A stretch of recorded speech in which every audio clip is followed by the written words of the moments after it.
అలా స్వరాజ్ ఆధార్ కార్డ్ పని మీద అయితే బయటికెళ్ళిపోయామండి. ఆ తర్వాత అక్కడి నుంచి లంచ్‌కెళ్ళాము. లంచ్ చేసినప్పుడు మేము hot and sour chicken hot and sour soup చెప్పుకున్నాం నేను, స్వరాజ్.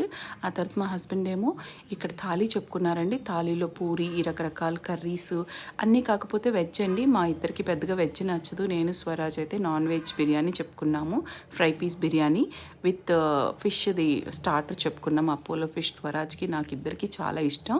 అపోలో ఫిష్ చెప్పుకొని, హాట్ అండ్ సోర్ సూప్ చికెన్‌ది చెప్పుకొని, ఆ తర్వాత ఫ్రై పీస్ బిర్యానీ చెప్పుకొని అయితే లాగించేసాము. చాలా చాలా బాగుండాల్సింది, డెలిషియస్గా ఉండాల్సింది. ఫుడ్ ఎంజాయ్ చేసిన తర్వాత స్వరాజ్ ఈ మధ్య మాత్రం క్రికెట్ చాలా బాగా ఆడుతున్నాడు. అందుకని స్వరాజ్కి వాళ్ళ నాన్నేమో క్రికెట్ కిట్ కొనిద్దామని చెప్పి డెకత్లాన్కి తీసుకెళ్ళాము.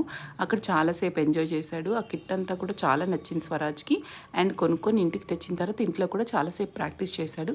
సో ఫస్ట్ టైం మీరు ఎప్పుడు క్రికెట్ కిట్ కొనుక్కున్నారు, ఇలాంటిది ఎక్స్పీరియన్స్ అయితే తప్పకుండా కమెంట్స్లో తెలియచేయండి. ఈరోజు జరిగిందంతా ఇదండి. ఈరోజు అలాగ సరదాగా బయటకు వెళ్ళి అలా గడిచిపోయింది. సో మీకు కానీ వీడియో నచ్చినట్లయితే like, share, subscribe. Thank you.